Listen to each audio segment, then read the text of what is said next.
Hey everyone, Kevin here. What I'd like to do in this video is talk about vlogging cameras. Now, there's a lot of vlogging cameras in the market, there's a lot of cameras in the market, and it's really difficult to find out what is the best one for you to do when you're recording for YouTube. This is a subject that I looked into a lot about a year ago, and recently I've looked into the issue again because I purchased a new camera, so it's all fresh in my mind, and what I thought I'd do is share it all the knowledge I've got, and I share it with you guys. So if there's anyone out there who's looking for a new camera and you're looking to record videos for YouTube, then I hope you find this video useful. So before I go on, I just want to quickly talk about what a vlogging camera is, because there seems to be a lot of different definitions floating about what a vlogging camera is. If you look at articles on Google, you search for best vlogging camera or good vlogging camera, you'll see a lot of people when they're recommending DSLR cameras and mirrorless cameras. Now, if you take a step back for your situation and look at what type of videos you're going to be recording, then a DSLR or a mirrorless camera might be perfect. You know, if you're going to be in the house and you're going to just be recording a video like this for your channel, and most of your videos are going to be like this, then I would say that a DSLR or a good mirrorless camera would be perfect. What you do is you just sit in the house, you get your camera and you just sit on your tripod and you click record. There's a lot of benefits to doing that. You know, if you're recording at home, there's a lot of benefits to going with a bigger camera. For starters, you get a lot more functionality, you get a lot more bang for your buck. This camera, for example, has got a microphone port at the front, so I can put on a third-party microphone in the top, I can put it in the hot shoe, I can link it up to my audio recorder, that's a Zoom H6 there. It's also got a rotating screen, and you can, as I say, you can put things in the hot shoe, and you've got an interchangeable lens, so you can put on a smaller lens, you can put on a zoom lens, a pancake lens, that kind of thing. It's a lot of flexibility, and these things are built to last. The problem is that I don't really consider these things to be vlogging cameras. When I think of vlogging cameras, I'm thinking about cameras that are portable, and there's cameras that you can take with you anywhere.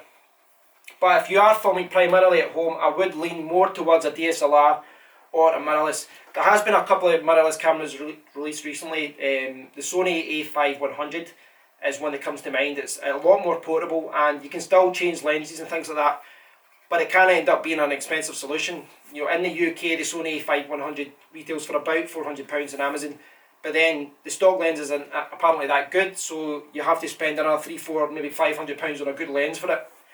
So it can be an expensive purchase to buy a mirrorless camera with the right lens for vlogging. But as I say, when I'm talking about vlogging, I'm talking about something that is portable, something that you can take with you everywhere you go. That is really something that I've been striving for. I've been looking for a solution that I can put in my pocket or put in a little bag and just take it with me everywhere. Now, the two best vlogging cameras on the market, the two best vlogging series I should say, are the Canon G7x series and the Sony RX100 series. Without a doubt, if you look at the best cameras on the market, the best YouTubers are all using these cameras for their vlogging videos. Now, the Canon G7x has been out for a couple of years now, and the second version of it, the Mark II, is out in a month or two. This is a great camera. It's got a flip-up screen, it's got a 1-inch sensor, and it can do everything that vloggers want. It's got image stabilization, it's got a decent microphone on it. You are going to make sacrifices with these portable cameras because you're not going to get the external microphone. But at home, that isn't an issue. If you're at home and you're filming with a portable camera, audio isn't going to be too much of a problem because you're recording in a quiet environment. But if you go into something like a restaurant or things like that, you might want to use like a little Zoom H1, a little portable audio recorder, and put a lavalier mic on and then sync things in Adobe Premiere Pro or Sony Vegas, whatever. Sort it all afterwards and use a higher quality audio recording device. The Canon G7X is favoured by a lot of YouTubers, and it is a fantastic camera. The other series is the Sony RX100 series. There's currently, as I record this, there's currently 4 versions. There's the RX100 Mark 1, 2, 3 and 4. Sony have been releasing a new version every single year, and the 5th version is due to be released in a few months. I'm actually recording using the Sony RX100 Mark III. I did actually purchase the RX100 Mark IV, and the eBay seller didn't sell it. He must have not been happy with the price. But I took a step back and I realised that the Sony Mark III, the RX100 Mark III was the best solution for me anyway, because the 4K recording on the Mark IV, it will only last for a few minutes, it lasts like 5 minutes and apparently overheats and things. So for the time being, the RX100 is perfect for my needs. There's a lot of benefits to having these cameras. The Sony RX100 has a lot of same features as the Canon G7x. It's got the flip up screen, it's got a good microphone, and you know, it's got a 1-inch sensor, can produce really good video. It's a really versatile camera. Now there's a lot of other cameras on the market that do have flip screens. I wasn't 100% sold on whether I needed a flip screen. You know, the idea being that when you use a flip screen or use a screen that rotates, you know, like this, the idea being that it allows you to see what you're recording, and it's just like using the selfie mode in your phone. You know, you can see what you're recording, and at first I didn't think that this would be a big deal. Yeah, I didn't think it was as good as people made it out to be, but once you start recording videos, you do start realising that it's a very, very useful feature. You just have to watch that you don't look at the screen above and you look at the lens, because there are times when your eyes get drawn to the screen. But the ideal situation is if you can see the screen you're recording, you can see exactly what's in your shot, and that saves you from having to record and then run round behind the camera and then do it again. And sometimes you don't have the opportunity to do that. You know, you don't have the luxury of being able to take a shot a couple of times, because you know, if you're out and about and you're taking a shot, you don't, you know, sometimes the first shot is the only shot you'll get. So it's great to be able to see that in a flip up screen. So the Sony RX100 series has got that. Sony do a lot of other cameras as well with the flip up screen. The G7x and the Sony RX100 series, they can be expensive cameras. They're not cheap to buy, but if you're looking for the perfect vlogging camera, those are the ones I'd go for. If your budget can't stretch that far, I would look towards some of the other cameras in the market. The Sony has got a lot of other cheaper cameras. They've got a flip up screen and they can do HD as well. You know, they can do 1080p. Samsung have got a few, such as the NX Mini, etc. And another option would be to use an action camera. Now, when I said that I looked into the issue a year ago, excuse me, a year ago I looked into a lot of different cameras. I looked at the Samsung flip up screens, the Sony ones, and I was ready to buy the Sony RX100 Mark III. But I saw the Sony Action Camera Mini and I was just sold on how cool it was. You know, this little device is about that size. It can record 60 frames per second at 1080p and had a good microphone on it. So I opted for the action camera, and I quickly decided that it wasn't for me. You know, I really didn't like the fact that it had a fisheye lens. I prefer the normal, just what you're using just now. I prefer the normal kind of lens, just a normal effect. Some people love the fisheye effect though. So if you're into recording videos on the go, you know, just walking about like that, you can consider a GoPro or a Sony Action camera, or even one of the third-party ones you get from China. I mean, I've seen some good videos from that, and you know, you can pick them up really, really cheap. Not for me though. I do prefer just a regular lens. I don't like the fisheye lens. But if you're looking for a vlogging camera, I would say portability is a big issue. That's why personally I wasn't looking towards the Sony A5100, is because the camera is a little bit bigger and you still need to attach the lens, and the bigger the camera is, the less likely you are going to be taking it anywhere. That's why I was really striving for something that's portable.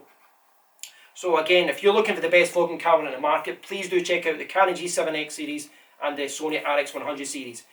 Do check out the other ones in the market though. Sony have introduced flip vertical screens on a lot of their cameras, so I would check them out because they're bringing out a lot of them. They realise that a lot of people like these kind of cameras. They realise that a lot of people are using them to record videos, so there's a lot of choice out there. I'd perhaps start with one of those ones and then progress if money is an issue. But I'll just quickly show you what I'm recording with just now. I'm recording using the Sony RX100 Mark III, and you can see how messy my office is. It's a mess, isn't it? There's my lights. And the reason is it's still actually daylight, but in Scotland, you know, the sunshine, it can come and go very quickly. So yeah, I've got a mirror here, so you can see here what I'm using, and there's the flip screen. I'm just holding my tripod, so if you can see here, just got my tripod, and then I hold down, and then you can just hold it like a selfie stick. Now this is really, really useful, and you can see here, multitasking. I could also put the camera on a selfie stick and just record like that, and I'm doing exactly what I says I wouldn't do. I'm looking at the screen instead of the lens. But this screen for doing a selfie, for seeing what's been shot, and that's very, very useful. So as I said, I wasn't 100% sure whether this is the kind of thing that I would go for, whether I would use this screen to see the shot, but it's really, really useful. It is. So my personal opinion, my personal recommendation would be, if you're looking for a vlogging camera, get one with a flip screen. It really is useful if you're walking around. You can see what's in the shot, you can see what's being recorded, and I hope as well that this has shown you that when you've got image stabilisation, you can still follow the video and it's not too shaky. When I've did videos with my phones before, it's just too shaky and it's unwatchable. But all these kind of cameras, they all have this image stabilisation built in. So I'll just come back into my messy room. You can see the lights here, lights, camera, action.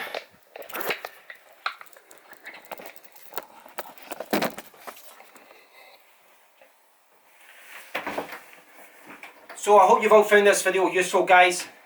If you've got any questions about any of this, please do leave a comment below, and please do share the camera that you're using at the moment. I'm not professing to be an expert on cameras, because I'm not. You know, one of the reasons that I've not went for a mirrorless camera with a pancake lens is because when you start looking at reviews for pancake lens, it's a minefield. You know, I'm not a camera guy. I'm not someone who's grown up being knowledgeable about cameras. I'm someone that's finding my feet with YouTube, and it's I'm not professing to be an expert at this. All I am is just someone who loves producing videos for YouTube. It's someone who loves, you know, doing this. Even though I'm still learning all of it, it's something I really do enjoy, and I'd love to hear what all you guys are using. Please do share below what camera you're using for vlogging, what you used in the past, and if you get any recommendations for other YouTubers what to use, please do share in the comment area below. And as always, if you've enjoyed the video, please do consider subscribing to my channel or clicking like on the video. Thanks guys, I appreciate you watching, and until next time, take care.